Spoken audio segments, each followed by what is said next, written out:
কৃষ্ণাইত প্ৰয়াত অধ্যাপক ডক্টৰ সৈয়দ আব্দুল আজিমৰ স্মৃতিত সৰণী সভা সম্পন্ন। গোৱালপাৰা জিলাৰ কৃষ্ণাই সুৰভি সাহিত্য গোষ্ঠীৰ উদ্যোগত আজি প্ৰয়াত অধ্যাপক ডক্টৰ সৈয়দ আব্দুল আজিমৰ স্মৃতিত এক সৰণী সভা অনুষ্ঠিত হয়। সুৰভি সাহিত্য গোষ্ঠী কৃষ্ণাৰ সভাপতি ডক্টৰ নজৰুল ইছলামৰ সভাপতিত্বত অনুষ্ঠিত আজিৰ সৰণী সভাৰ আঁত ধৰে সম্পাদক নীলুমণি শৰ্মা আৰু চন্দন চক্ৰৱৰ্তীয়ে। কৃষ্ণাই পাব্লিক স্কুলত অনুষ্ঠিত সভাখনত ডক্টৰ আজিমৰ স্মৃতিচাৰণ কৰি ভাষণ প্ৰদান কৰে অশ্বিনী কুমাৰ নাথ, নাৰায়ণ নাথ, বনশ্ৰী ৰাভা, তৰুণ চন্দ্ৰ ৰাভা, কেশৱ শৰ্মা, ফাজিল হক, গীতা দাস, ভাস্বতী শৰ্মা আৰু ভক্ত প্ৰহ্লাদ নাথে। হাবৰাঘাট মহাবিদ্যালয় কৃষ্ণাই বুৰঞ্জী বিভাগৰ মুৰব্বী অধ্যাপক তথা নাট্যকাৰ সাহিত্যিক প্ৰয়াত ডক্টৰ সৈয়দ আব্দুল আজিমৰ স্মৃতিত আয়োজিত আজিৰ সৰণী অনুষ্ঠানতে এখন স্মৰণিকা উন্মোচন কৰা হয়। সুৰভি সাহিত্য গোষ্ঠীৰ ঐকান্তিক প্ৰচেষ্টাত প্ৰকাশিত স্মৰণিকাখন উন্মোচন কৰে হাবৰাঘাট মহাবিদ্যালয় কৃষ্ণাৰ অধ্যক্ষ ডক্টৰ মন্টু কুমাৰ দাসে। অনুষ্ঠানত শিশু শিল্পী দৃষ্টিদীপা শিৱমে গীত পৰিৱেশন কৰাৰ লগতে পদুমী নাথ আৰু অংকনা চক্ৰৱৰ্তীয়ে কবিতা পাঠ কৰে।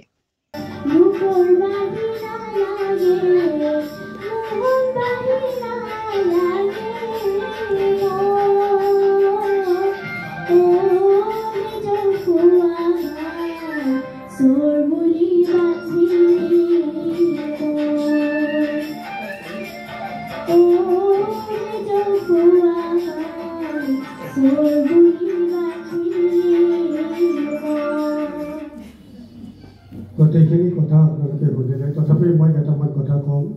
আমি য'ত আজি এই অনুষ্ঠানটো পাতিছোঁ সেইটো ঘৰতে ছাৰ আছিল, আগৰ ঘৰটোত ছাৰ আছিল। ছাৰ যেতিয়া কৃষ্ণাইলৈ আহে ছাৰৰ আমি অতিকে ঘনিষ্ঠ আছিলোঁ। এইটো ঘৰত মই বহুদিন ৰাতি কটাইছিলোঁ, ভাত খাইছিলোঁ, থাকিছিলোঁ। অশ্বিনী আছিল, অশ্বিনীক আমি কেনেকৈ ছাৰৰ ওচৰত লৈ আহিছোঁ এইবিলাক কথা সকলোৱে আপোনালোকে জানে। শব্দ আছে যিয়ে নহওক সেইজন মানুহ তেখেত যদিও নাট্যকাৰ আছিল, তেখেত কবিতা বা আন আন সামাজিক ক্ষেত্ৰখনৰ লগতো অতিকৈ জড়িত আছিল। তেখেতৰ কথা ক'বলৈ গ'লে বহুত ক'ব লাগিব, বহুত দীঘলীয়া হ'ব। তথাপি সংক্ষেপতে মই কেইটামান কথা আপোনালোকক কৈছোঁ। প্ৰথমতে মই আজিৰ এই অনুষ্ঠানটি পাতলাই অনুষ্ঠানটি আয়োজন কৰালৈ সুৰভি সাহিত্য গোষ্ঠীক মই অশেষ ধন্যবাদ জ্ঞাপন কৰিছোঁ, কাৰণ তেওঁলোকৰ এনে পদক্ষেপে আমাৰ উঠি অহা প্ৰজন্মক বহুত আকৰ্ষিত কৰিব আৰু তাত হয়তো সাহস ঘটাব। সেয়ে তেওঁলোকৰ বিষয়ববীয়া তথা কৰ্মকৰ্তালৈ মই মোৰ আন্তৰিক শ্ৰদ্ধা জ্ঞাপন কৰিছোঁ। মই সৰুৰ পৰা অলপ নাটক কৰিছিলোঁ। বেলেগৰ স্কুলৰ পৰাই যে যাত্ৰা আৰম্ভ হৈছিল, গোৱালপাৰাত গ'লোঁ, গোৱালপাৰাত নাটক কৰিলোঁ। অহাইদুৰ আছিল, অহাইদুৰো মোৰ লগত কৰিছিল, আদি লৈছে তেওঁলোকৰ লগতো আমাৰ একেলগে আমি নাটক কৰিছিলোঁ। যিয়ে নহওক এই ধাৰাটো ছাৰে গম পায়। ভেলাখনৰ যেতিয়া আহিল শব্দহঁতৰ সহযোগত আমাৰ গাঁৱলৈ ল'ৰা ছোৱালীবিলাক এটা নাটকৰ আৰম্ভণি এটা আমি ভেলাখনৰ গাঁৱৰ পৰাই কৰিলোঁ। এনেকৈ ছাৰৰ মই তিনিখন নাটক, মই 2খন ভিত্তিত চিচিৰ মেধিত অভিনয় কৰিছিলোঁ, মই 3খনতে অভিনয় কৰিছিলোঁ। আমি পুৰস্কৃত হৈছিলোঁ। ছাৰে শ্ৰেষ্ঠ নাট্যকাৰ পাইছিল, শ্ৰেষ্ঠ শিশু শিল্পীৰ বঁটা আমি আজৰি আনিছিলোঁ, শ্ৰেষ্ঠ অভিনেত্ৰীৰ সন্মান আমি পাইছিলোঁ। গোটেইখিনি কথা মই ইয়াতে লিখিছিলোঁ। যেই নহওক আজি ছাৰ আমাৰ মাজত নাই। যদিও ছাৰ নাই, সুদূৰ নাজিৰাৰ পৰা আহি ছাৰে কৃষ্ণাই অঞ্চলক যেনেকৈ আপন কৰি লৈছিল, তাৰ কাৰণে তেখেতক কি বুলি ধন্যবাদ দিম, ধন্যবাদ দিব একোৱেই নাই। এতিয়া মৃত্যুৰ পিছত এটাই কামনা কৰিছোঁ, তেওঁৰ আত্মাই চিৰ শান্তি লাভ কৰক। Manchalenka jare renjo ananake chingotane namere angotane namere Mansalenka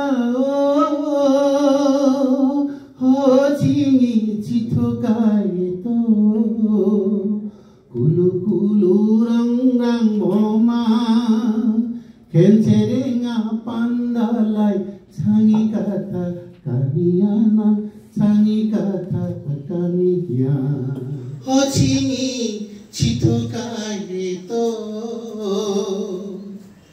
kulu kulu rang rang bomai khenserenga pandalai changi katha kaniyanang changi katha kaniya ho changi katha kaniyane changi katha kaniya mansalenka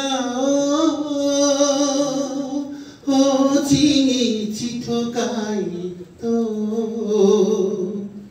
kulu kulu rang rang bomai khenserenga pandalai changi katha kaniyana changi katha kaniya don chane nangangi nasikai ni sikhi সংস্কৃতিৰ ভালেদি সমাজ গঠনত এজন বিখ্যাত ব্যক্তি বুলি ক'ব লাগিব সংস্কৃতিৰ জৰিয়তে কাৰণ তেওঁ ইয়াত অহাৰ পিছৰ পৰা আমি দেখিছোঁ আমি যিমান সাংস্কৃতিক অনুষ্ঠান পাতিছিলোঁ প্ৰত্যেকটো সাংস্কৃতিক অনুষ্ঠানত যিটো জাজ হয় জাজৰ ক্ষেত্ৰত আমি ছাৰক পাবই লাগিব বা তেখেত থাকিব লাগিব জাজ হিচাপে গতিকে সংস্কৃতিৰ লগত তেখেত অতঃপ্ৰত জড়িত আছিল সেই কথাখিনি ক'বই লাগিব দ্বিতীয় কথাটো এই অঞ্চলত যদি ক'ৰবাত কিবা আপদ বিপদ হয় তেখেতৰ যিটো পৰামৰ্শ সেই পৰামৰ্শ আমি পাইছিলোঁ আৰু সেই পৰামৰ্শ মতে আমি চলিছিলোঁ আৰু আমি আশা ৰাখোঁ তেখেতৰ পৰামৰ্শ যি আমাক আদৰ্শ দি থৈ গ'ল সেই আদৰ্শ মতে যাতে আমি চলি যাব পাৰোঁ এই অনুষ্ঠানত ছাৰৰ বিষয়ে মানে কোনখিনি কম কি কম একো ভাবি পোৱা নাই জাগৰ বক্তাসকলে তেওঁলোকৰ মনৰ ভাৱবোৰ অতি সুন্দৰভাৱে তেওঁলোকে প্ৰকাশ কৰি গ'ল কিন্তু মই তেনেকৈ কোনো কবিতাও লিখিব নাজানো মই গানো গাব নোৱাৰোঁ গতিকে মই কেনেকৈ কম ভাবি পোৱা নাই যে ছাৰৰ লগত ছাৰক মই এগৰাকী ছাৰ হিচাপে পাইছিলোঁ মহাবিদ্যালয়ত যিহেতু মই কৃষ্ণ হাবৰাঘাট মহাবিদ্যালয়তে মই ডিগ্ৰী পঢ়িছিলোঁ মোৰ হিষ্ট্ৰী বিষয়টো নাছিল তৎসত্ত্বেও ছাৰৰ লগত আন আন মানুহবোৰৰ যেনেকৈ তেওঁৰ লগত ঘনিষ্ঠতা গঢ়ি উঠে ঠিক তেনেকৈ মোৰ লগতো ছাৰৰ এটা ঘনিষ্ঠ সম্পৰ্ক গঢ়ি উঠিছিল নাটঘৰ আছিল নাটঘৰত তেখেতে নাটঘৰৰ পৰা তেখেতে হেৰি আমাৰ গোৱালপাৰা অসম ক্লাবত আমি তাত নাট প্ৰতিযোগিতা যোগদান কৰিছিলোঁ এইবাৰ তেখেতে বেষ্ট নাট্যকাৰ আৰু বেষ্ট পৰিচালক হিচাপে পুৰস্কৃত হৈছিল আৰু সেই নাটকৰ চৰিত্ৰ শিশু চৰিত্ৰ দুটা মানে বিশেষ পুৰস্কাৰ পাবলৈ সক্ষম হৈছিল আচলতে আজি মানৱপ্ৰেমী আছিল তেওঁৰ কোনো অহংকাৰ দ্বিধা বা কোনো জাতি ধৰ্ম বৰ্ণক লৈ কোনো তেওঁৰ দ্বিধা নাছিল প্ৰায় অহা যোৱা হৈছিল আগতে লগ পাইছিলোঁ গোৱালপাৰাত গ'লেও মোৰ তালৈকে এবাৰ বাইদেউজনীক নোচোৱাকৈ কেনেকৈ যাওঁ গৈয়ে সেইটো ক'ব ভিতৰত নোহোৱাতে ক'ব বাইদেউজনীক নোচোৱাকৈ বাইদেউ কিন্তু আমাৰতো ওপৰৰ হাত কাৰো হাত নাই ঈশ্বৰৰ ওচৰত কাৰো আমাৰ হাত নাই যাক যেতিয়া তেওঁ লৈ যাব খোজে আমি বাধা দিব নোৱাৰোঁ কিন্তু যিকোনো ধৰ্মই হওক যিকোনো বৰ্ণই হওক যিকোনো সম্প্ৰদায় হওক যি দেশৰে মানুহ নহওক কিয় যি ঠাইৰে মানুহ নহওক মোৰ গণ্যমান্য ব্যক্তিবৃন্দসকল আজি মোৰ মৰমৰ ছাৰ হয় ডক্টৰ সৈয়দ আব্দুল আজিম দেৱৰ স্মৃতি দিৱস আৰু সেই উপলক্ষে এখন স্মৃতি গ্ৰন্থও আজি উন্মোচন কৰা হ'ব কিন্তু বিশেষ কাৰণত মই লিখিবলৈ সময় নাপালোঁ সেয়েহে আজি এটা তেওঁৰ নামত কবিতা পাঠ কৰিম বুলি প্ৰয়াস কৰিছোঁ হয়তো কিবা ভুল ভ্ৰান্তি হ'ব পাৰে আপোনালোকে যেন মোক ক্ষমা কৰি দিয়ে শিৰোনাম এৰি যোৱা স্মৃতিবোৰ। তুমি এৰি গুচি গলা, কোনেও নুবুজা অবুজ বেদনা বুকুত বান্ধি লৈ। হয়তো বহুতো নীৰৱ ৰাতি বিভ্ৰান্তি বিঘাত আৰু বেদনাই পাৰ হৈ যায় তোমাৰ বুকুৰেদি। কোনেও নজনাকৈ, কোনেও নেদেখাকৈ হঠাৎ ভাঙি নিলে আশাৰ পাব। সকলো মোৰ আগৰ বক্তাসকলে কোৱাৰ ধৰণে আজিম ছাৰৰ বিষয়ে কৈ শেষ কৰিব নোৱাৰি। তেওঁৰ ইমানেই গুণৰ সাগৰখন তেওঁৰ ইমানেই বহল যে তেওঁৰ আচলতে এটা দিশ সামৰি আমি তেওঁক এজন মানুহ হিচাপে সমাজৰ আগত পৰিচয় দিব নোৱাৰোঁ। তেওঁ সঁচাকৈ মই নিজেও এই কৃষ্ণাই চহৰখন ঠাইখনত আহি পেলাই মই পোনপ্ৰথমে তেওঁক এগৰাকী শহুৰৰ যিখিনি মানে ফিলিংছ, সেই ফিলিংছখিনি তেওঁৰ পৰা লাভ কৰিছিলোঁ। আজি আমাৰ মাজৰ পৰা ইমান সোনকালে যে আঁতৰি যাব সেইটো আমি কেতিয়াও কল্পনা কৰা নাছিলোঁ বা কেতিয়াও আশা কৰা নাছিলোঁ। সেয়া যিয়ে নহওক ছাৰৰ বিষয়ে কৈ শেষ কৰিব নোৱাৰিম। আজি ছাৰৰ পবিত্ৰ এবছৰীয়া আজি দূৰত্বৰ যি স্মৃতি আমি বুকুত বান্ধি আজি ছাৰক স্মৰণ কৰিছোঁ। আৰু সাহিত্য সুৰভিৰ গোষ্ঠীৰ এই পদক্ষেপক এয়া সময়ৰ কথা, এইখনতে ৰৈ দিয় বুলি ক'ব নোৱাৰাকৈ গুচি যায়। আউল লাগি থকা চহৰখনত এঙামৰি ভাঙিবলৈ কাৰো আহৰি নাই। মোৰ দৰে সময় কোনো থমকি ৰোৱা হ'লে, মোৰ বাবে সময় কোনো থমকি ৰোৱা হ'লে, অস্তমিত সূৰ্যটোৰ দৰে মানুহবোৰৰ মনবোৰ হুমুনিয়া গঢ়া হ'লে, কিন্তু নিৰ্দেশ হৈ পুনৰ জীৱিত হ'ল চহৰখন, নদীখনৰ গতি সলালে। আত্মাৰ কাৰণে তেখেতে মোক যিখিনি কৰি থৈ গ'ল, হয়তো তেখেতৰ কাৰণে আজি মই সমাজত এটা চিনাকি, এটা নতুনকৈ চিনাকি দি থৈ গ'ল। আৰু এই যিখিনি কৰি থৈছে আচলতে মই ভাবোঁ মোৰ পিতৃ মাতৃ গৌৰৱজাত পিতৃ মাতৃও তেনেকৈ সন্তানৰ প্ৰতি সিমান দায়িত্ব নলয়। তেওঁ মোক যিমান দায়িত্ব ইমান মানে আগুৱাই ধৰি চেকা নপৰাকৈ ডাঙৰ দীঘল কৰি মোক ডাঙৰ দীঘল কৰিছে। তাৰ কাৰণে মই তেখেতৰ ওচৰত মই আচলতে অন্য দেউতা বুলি কয়, মই বাবা বুলি কৈছিলোঁ, কিন্তু বাবা মই কম মোক বাবু বুলি মাতে। এতিয়াও কেতিয়াবা মই ৰাতি কেতিয়াবা মই এনেকুৱা হয় যে মোক মাতিছিল বাবু বুলি।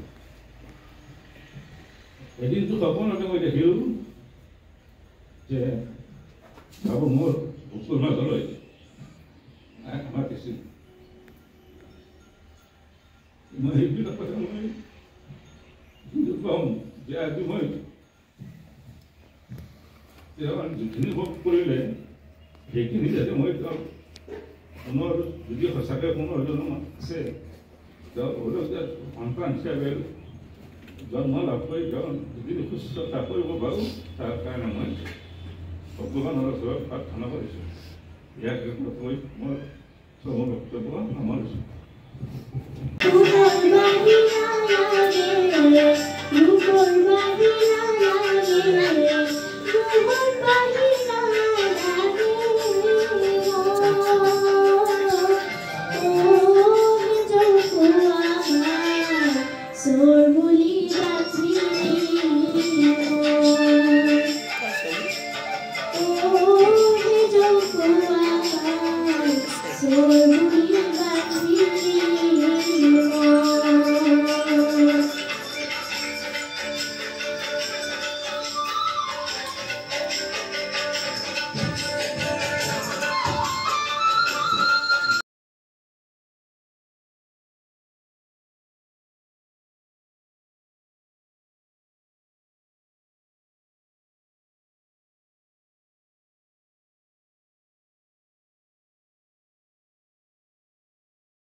পত্নীক সেই বিশেষ ঘটনাটোৱে কন্দুৱাই।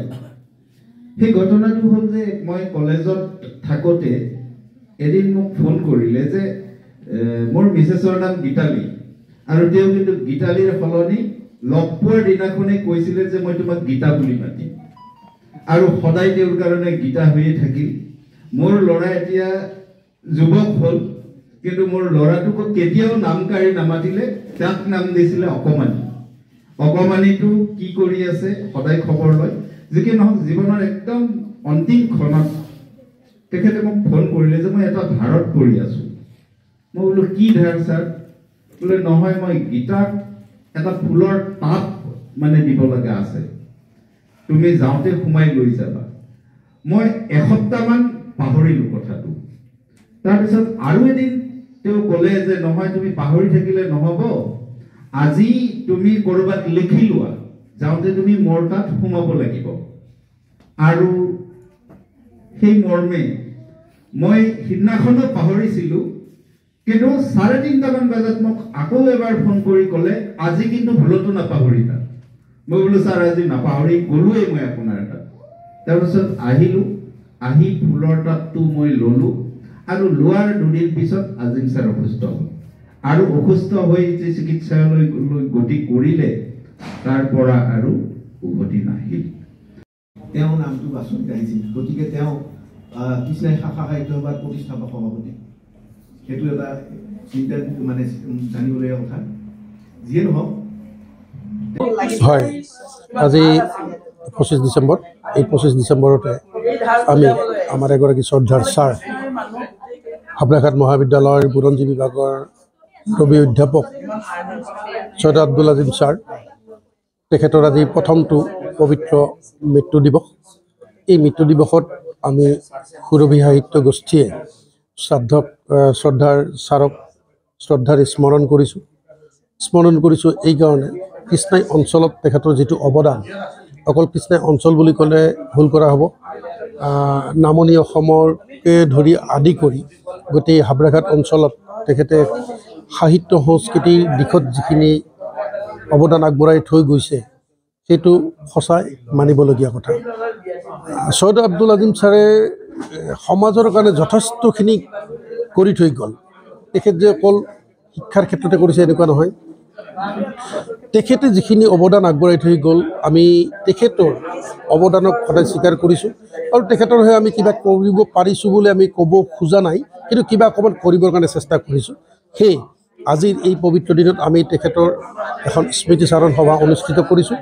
স্মৃতিচাৰণ সভাৰ জৰিয়তে আমি এখন তেখেতৰ স্মৃতি বিৰজিত বিভিন্নজনৰ ব্যক্তিৰ, বিশেষকৈ তেখেতৰ শুভাকাংক্ষী, তেখেতৰ পৰিয়ালৰ লোক, তেখেতৰ পুত্ৰ বোৱাৰী আৰু প্ৰাক্তন ছাত্ৰ ছাত্ৰীসকলে লগ লাগি আমি এখন শ্ৰদ্ধাঞ্জলি গ্ৰন্থ প্ৰকাশ কৰি উলিয়ালোঁ। এই গ্ৰন্থখনিতে ছাৰৰ যিখিনি কৰণীয় সেইখিনিতে আমাৰ শেষ হৈ থকা নাই। পৰৱৰ্তী সময়ত ছাৰৰ যিখিনি কৰ্মৰাজি, সেই কৰ্মৰাজিখিনিক যদি অকণমান আগবঢ়াই লৈ যাব পৰা যায় তেতিয়াহ'লে হয়তো ছাৰৰ মৃত আত্মাই হয়তো আৰু কিছু শান্তি পাব।